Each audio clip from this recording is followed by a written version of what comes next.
돌아가신 이 나라의 그 지도자가 기름을 파보니까 옆집은 기름이 많은데 자기들은 기름이 없다 이거예요. 조금뿐이 없거든. 그럼 앞으로 만약에 기름이 떨어졌을 적에 우리는 뭘 먹고 살 것이냐.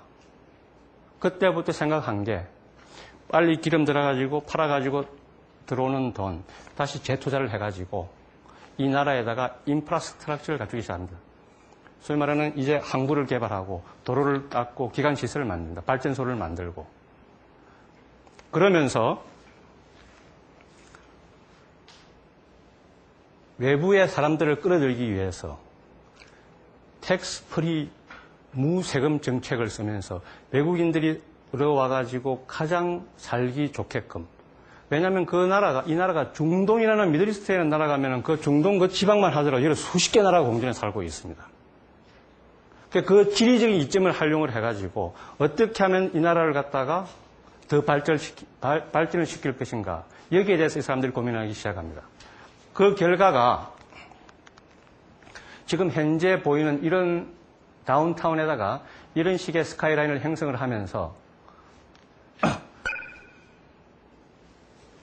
지금 현재 2008년도 현재의 그 중동 및 아프리카를 어우르는 금융, 경제, 관광 그리고 무역의 중심 허브로 나라를 바꿔놨습니다.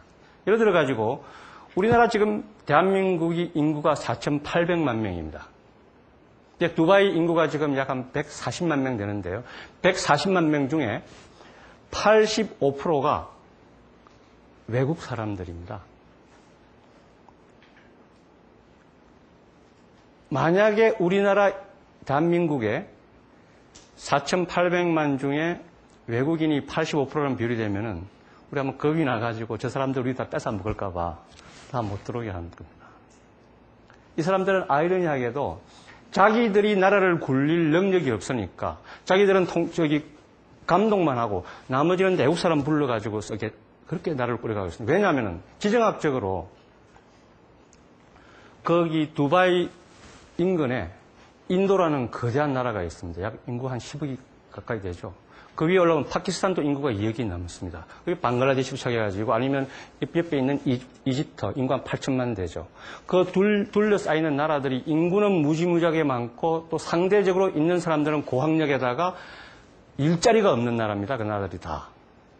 그러니까 두바이에서 이렇게 무세금 정책을 쓰다 보니까 1년 내 사람들이 쫙 빠져들고 있습니다. 제가 근무하고 있는 에미레이트 항공에 저희 캐빈 크루 승무원이 며칠 그제부로 10,000명을 돌파를 했습니다. 근데 그 10,000명이 남자 몇십 명 빼고는 전부 다 외국 사람들로 구성이 되어 있습니다. 그런데 외국 사람들이 왜 그렇게 들어오느냐 거기에. 아까 제가 말씀드렸죠. 세금 없다고.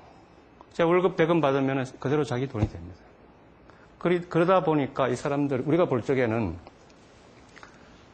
어떤 그 기업을 굴러감에 있어가지고 경쟁력에 있어가지고 아까 제가 말씀드린 인도라든지 이집트 같은 나라들은 부모들이 인구는 많고 학력은 높은데 그 나라에 있어봤자 그만큼 취직하기가 힘들다 보니까 두바이라는 나라가 모든 게 오픈 정책을 해가지고 오픈되어 있다 보니까 1년 내에 그 지망자들이 몰려듭니다.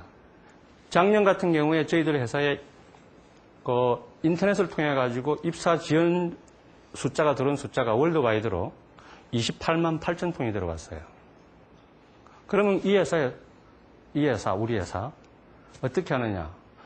1년 내에 들어오는 걸 보고 있다가 좋은 사람만 골라놨다가 자리 빌 적에 전화해가지고 너 들어올래 안 들어올래? 그러다 보니까 회사에서는 어떻게든지 간에 작은 월급으로 좋은 인력을 항상 유지하는 거죠. 이 인력을 뽑는 시스템 자체가 우리나라처럼 1년에 한꺼번에 몇 명을 딱 뽑고 그런 시스템이 아니라 1년 내에 오픈되어 있어가지고 제가 말하는 건 한국이 아니라 본사를 말씀드리는 겁니다. 그런 식으로 해서 인력 풀이 다양하다는 거죠. 그러다 보니까 그 나라 실제 그 국민들은 140만 명 중에 약 15%뿐이 되지 않습니다만은 그 다른 나라 사람들이 이렇게 몰려들어가지고 이 나라를 소위 말해 굴려가게끔 그런 원동력이 되는 거예요. 여기서 지금. 여기 보시면 아까 제가 두바이를 예를 들었을 적에 공항에 2006년도에 한 2,880만 명 정도가 지나갔거든요. 작년 같은 경우는 3,400만 명이 지나갔는데, 이 두바이 인구가 사실은 아까 제가 140만 명이라고 했지 않습니까? 140만 명 되는 그 지역에 인구가 약 3,300만 명이 지나갈 적에는 그 자기 인구의 뭐 몇 배인가요? 20배, 30배 지나가잖아요. 저희 대한민국 같은 경우 인구가 4,800만 명인데도 불구하고 인천공항을 통과하고 들어오고 나가는 숫자 합쳐가지고 작년에 약 한 3천만 명이 조금 넘습니다. 그만큼 아까 제가 말씀드린 4대 경제, 금융, 관광, 교통 중에서 벌써 교통의 허브로서는 역할을 충실히 소화하고 있는 거죠. 벌써 그만큼. 그래가지고 이 도시를 불과 한 30년 만에 지구상에서 가장 다이내믹하고 가장 빠르게 성장하고 있는 그런 도시로 이렇게 만들어 나왔습니다. 그러기 위해서 이 사람들이 어떤 노력을 하고 있느냐 하면은 나라를 운영함에 있어 가지고 외국 사람들이 그 나라를 알아야만이 와서 구경도 하고 관심을 가져줍니다. 그래서 생각하는 아이디어가 자기 나름대로 그 포장을 하는 그 기술들이 어떻게 하면은 세계인들의 이목을 집중시킬 것이냐. 즉, 크게, 최고로, 최대로, 최초로. 이걸 모토로 가지고 살아갑니다, 이 사람들은. 이러면서 외국인들이 와가지고 살아가는데 아무런 불편함이 없게끔 규제라는 그대로 다 완화시켜줍니다. 법을 어기만 않으면은 그대로 다 완화를 시켜줍니다. 여러분 작년까지만 하더라도 우리나라에